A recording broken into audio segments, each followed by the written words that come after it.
Hello friends, welcome back in my YouTube channel Arif का nursing classes. तो आज हम लोग डिस्कस करेंगे बेसिक मेडिकल नॉलेज, यानी कि कुछ बेसिक मेडिकल नॉलेज है जो हम सबको पता होना चाहिए। तो सबसे पहले अगर आप मेरे चैनल पर नए हैं तो प्लीज़ मेरे चैनल को सब्सक्राइब कर दें और बेल आइकन को प्रेस कर दें, जिससे मैं जो भी नेक्स्ट वीडियो अपलोड करूँ उसका नोटिफिकेशन सबसे पहले आपको मिल सके। तो स्टार्ट करते हैं आज का क्लासेस विदाउट डिले। फर्स्ट हम लोग का ब्लड प्रेशर, यानी कि इसका सबसे पहले हम लोग डिफिनीशन डिस्कस करेंगे कि ब्लड प्रेशर होता क्या है।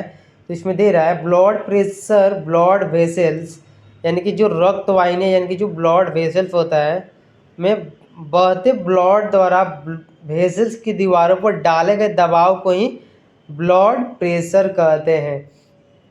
यानी कि इसमें यही बोल रहा है डिफिनीशंस में, यानी कि आप लोग को मैं डायग्राम में समझा देता हूँ। जैसे कि ये ब्लड वेसल्स हो गया और इसमें ब्लड फ्लो कर रहा है, यानी कि ये ब्लड वेसल्स हो गया और ये बीच में ब्लड का फ्लो हो रहा है। तो ये जो ब्लड है ये जो दोनों दीवारों पे यानी कि जो ब्लड वेसल्स पे प्रेशर एराइज करेगा उसी को हम लोग बोलते हैं ब्लड प्रेशर। तो इसमें यही लिख रहा है कि जो ब्लड होता है उस वो प्रेशर एराइज करता है, जो ब्लड वेसल्स होता है यानी कि जो रक्त वाहिनियाँ होती है उस पर ब्लड प्रेशर अराइज करता है, उसी को हम लोग बोलते हैं ब्लड प्रेशर। आई होप ये डिफिनीशन आप सबको समझ में आया होगा। तो नेक्स्ट हम लोग का ब्लड प्रेशर दो टाइप का होता है, यानी कि यह दो प्रकार का होता है, सिस्टोलिक और डायस्टोलिक। ब्लड प्रेशर दो टाइप का होता है, सिस्टोलिक ब्लड प्रेशर और डायस्टोलिक ब्लड प्रेशर। इसमें दे रहा है कुछ नॉर्मल वैल्यू दे रहा है। तो न्यूली बर्न बेबी यानी कि जो न्यूबर्न बेबी होता है उसका जो ब्लड प्रेशर होता है 95/55, यानी कि 95/55 mmHg होता है। और जो यंग एडल्ट होते हैं उनका बीपी होता है 120/80, यानी कि इनका बीपी 120/80 mmHg होता है यंग एडल्ट का। और जो ओल्ड हो जाते हैं, मेनली ओल्ड पर्सन्स में देखा जाता है कि उनमें हाइपरटेंशन का प्रॉब्लम आ ही जाता है लगभग लोगों में। तो ओल्ड एज में जो जाते हैं उनका ब्लड प्रेशर होता है 150/90, यानी कि 150/90 होता है mmHg। और जो हाई कब बोलेंगे तो 140 अगर 90 होता है किसी का बीपी यंग एडल्ट का तो उसको बोलेंगे थोड़ा हाई है, यानी कि बीपी हाई है। और वेरी हाई कब बोलेंगे तो अगर 150/90 हो जाता है mmHg तो उस टाइम बोलेंगे कि बीपी बहुत ज़्यादा हाई हो चुका है। देन नेक्स्ट हम लोग का oxygen saturation. Oxygen saturation level को बोलते हैं SpO2, ऑक्सीजन सेचुरेशन लेवल, यानी कि ऑक्सीजन के जो मेजर करते हैं ऑक्सीजन को ऑक्सीमीटर से चेक करते हैं। ऑक्सीजन लेवल को हम लोग ऑक्सीजन ऑक्सीमीटर से चेक करते हैं, जिसका सामान्य वैल्यू होता है यानी कि नॉर्मल वैल्यू होता है 94। इसका नॉर्मल वैल्यू होता है 94। और बहुत अच्छा कब बोलेंगे कि जो ऑक्सीजन लेवल है तो 95 टू अगर 100 होता है तो उसको बोलेंगे कि जो ऑक्सीजन लेवल है वो बहुत अच्छा है। और कम कब बोलेंगे तो अगर ऑक्सीजन लेवल 90 से लेकर 93 होता है तो उस टाइम बोलेंगे जो ऑक्सीजन लेवल है वो कम है। और जो ऑक्सीजन लेवल बहुत ही कम होता है तो 90 से अगर कम होता है तो उस टाइम बोलेंगे कि जो ऑक्सीजन लेवल है वो बहुत ही कम है। तो ओवरऑल इसमें यही दे रहा है कि जो ऑक्सीजन सेचुरेशन है उसको हम लोग मेजर करते हैं ऑक्सीमीटर से चेक करते हैं। आप लोग देख सकते हैं इसको, ये ऑक्सीमीटर है जिससे ऑक्सीजन लेवल बॉडी में चेक करते हैं, यानी कि आर्टियल ब्लड गैस चेक करते हैं, जिसका सामान्य वैल्यू होता है ऑक्सीजन लेवल का 94। और गुड कब बोलेंगे यानी कि ऑक्सीजन लेवल अच्छा कब है तो 95 से अगर 100 होता है तो उस टाइम बोलेंगे कि अच्छा है। और थोड़ा कम यानी कि कब बोलेंगे कि कम है ऑक्सीजन लेवल तो अगर 90 से लेकर 93 होता है तो उसको कम बोलेंगे। और बहुत ही कम अगर 90 से कम होता है तो उसको बोलेंगे बहुत ही कम है ऑक्सीजन लेवल। नेक्स्ट हम लोग का बॉडी टेम्परेचर। बॉडी टेम्परेचर को इसमें दे रहा है, बॉडी टेम्परेचर को डिजिटल थर्मामीटर या मैनुअल से भी मेजर हम लोग कर सकते हैं। ज़्यादा आजकल हॉस्पिटल में डिजिटल ही प्रीफर होता है, जिससे टाइम का सेविंग हो पाता है, हम लोग को टाइम का बचत होता है डिजिटल थर्मामीटर से। तो इसको हम लोग बॉडी टेम्परेचर को डिजिटल थर्मामीटर या मैनुअल थर्मामीटर से भी हम लोग मेजर कर सकते हैं। और नॉर्मल जो बॉडी का टेम्परेचर होता है वो 92 से लेकर 98.6 डिग्री फ़ारेनहाइट होता है। यहाँ एफ छूट गया है, फ़ारेनहाइट आप लोग कर लीजिएगा यहाँ पे। थोड़ा सा अगर ज़्यादा कब बोलेंगे बॉडी टेम्परेचर, तो अगर 99.0 हो जाता है तो उस टाइम बोलेंगे कि थोड़ा सा बढ़ा हुआ है बॉडी टेम्परेचर। अगर बहुत ज़्यादा कब बोलेंगे तो 100 से लेकर 102 डिग्री फ़ारेनहाइट अगर हो जाता है बॉडी टेम्परेचर, तो उस टाइम बोलेंगे कि जो बॉडी टेम्परेचर है वो बहुत ही ज़्यादा हाई है। आप लोग यहाँ इमेज में देख सकते हैं, ये थर्मामीटर, इसके द्वारा जो बॉडी का टेम्परेचर है वो मेजर किया जा रहा है। देन नेक्स्ट हम लोग का हार्ट या पल्स रेट। तो हार्ट रेट या पल्स रेट आपके दिल के प्रति मिनट धड़कन की संख्या होती है, यानी कि हार्ट रेट या जो पल्स रेट होता है उसको हम लोग डिफाइन करेंगे, जो पर मिनट जो धड़कन होता है हम लोग का हार्ट का, उसको बोलते हैं हार्ट या पल्स रेट, हार्ट रेट या पल्स रेट बोलते हैं।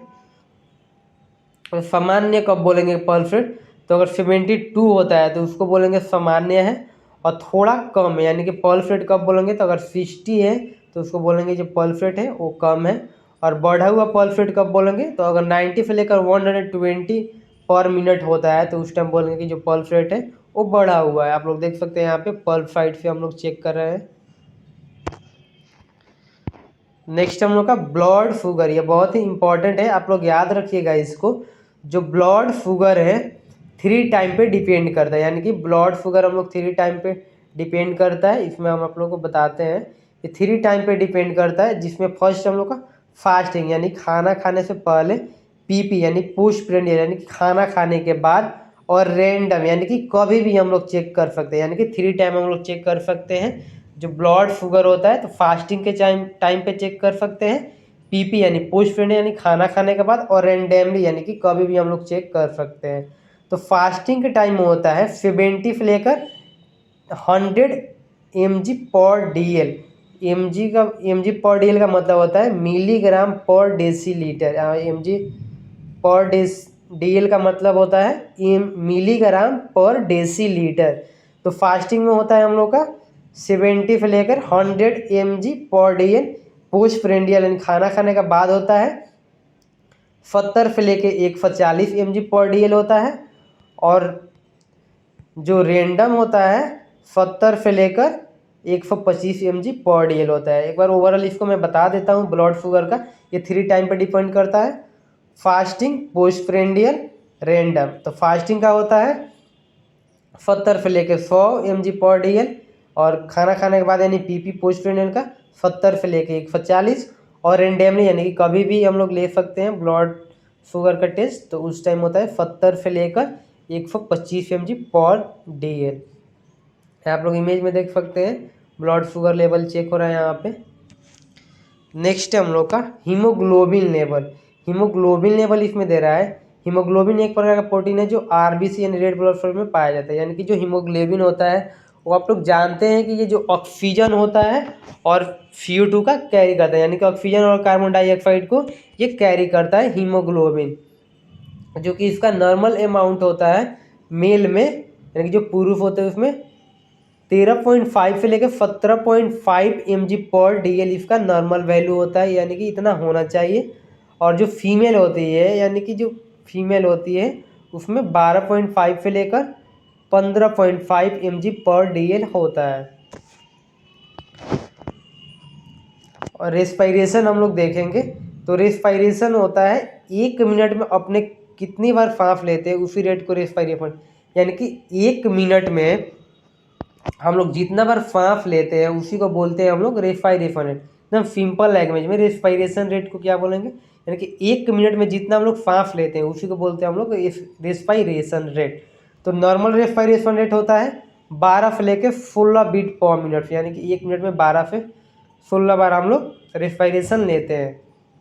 और जो इन्फेंट होता है यानी कि 1 से 3 मंथ के जो होते हैं वो 44 बीट पर मिनट यानी कि 44 बीट पर मिनट वो रेस्पायरेशन लेते हैं। और बढ़ा हुआ कब बोलेंगे, तो अगर 20 से लेकर 25 बीट पर मिनट होता है नॉर्मल एडल्ट में। ये एडल्ट का है, यहाँ पे एडल्ट आप लोग मेंशन कर लीजिएगा, एडल्ट का ये नॉर्मल वैल्यू बता रहा है, सॉरी बढ़ा हुआ, यानी कि अब नॉर्मल ये वैल्यू बता रहा है यहाँ पे। बढ़ा हुआ 20 से अगर 25 बीट पर मिनट होता है तो उस टाइम बोलेंगे कि जो एडल्ट का रेस्पायरेशन रेट है वो बढ़ा हुआ है। और जो बच्चे होते हैं यानी कि इन्फेंट होते हैं उनमें 44 बीट पर मिनट होता है। देन नेक्स्ट हम लोग का FITI स्कोर या HR FITI, आप लोग यहाँ पे मेंशन करिएगा, मैं मेंशन करना भूल गया हूँ। FITI का फुल फॉर्म होता है, FITI स्कोर का फुल फॉर्म होता है कंप्यूटेड टोमोग्राफी स्कोर, और HR FITI का फुल फॉर्म होता है high resolution computed tomography chest score. यहाँ पे आप लोग मेंशन कर लीजिएगा, अपने नोटबुक में लिख लीजिएगा। FITI का फुल फॉर्म होता है कंप्यूटेड टोमोग्राफी, और HR FITI का फुल फॉर्म होता है high resolution CT computed tomography. HR FITI का फुल फॉर्म होता है हाई रिसोल्यूशन कंप्यूटेड टोमोग्राफी। तो इसमें दे रहा है चेस्ट का FITI एक्शन करने पे लंग्स का स्कोर, यानी कि जो इन्फेक्शन होता है ये बताता है मेनली हम लोग का।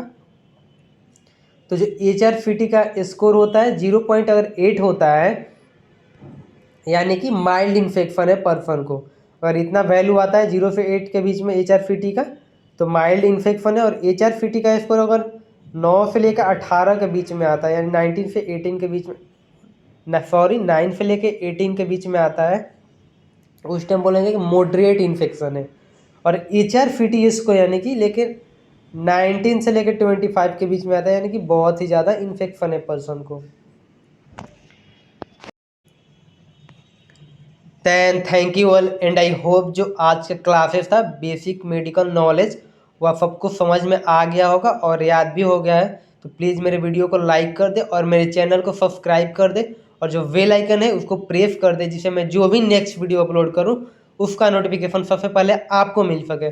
और आपको इस क्लास से रिगार्डिंग कोई भी डाउट हो तो आप कमेंट बॉक्स में पूछ सकते हैं, वहाँ मैं रिप्लाई करूँगा।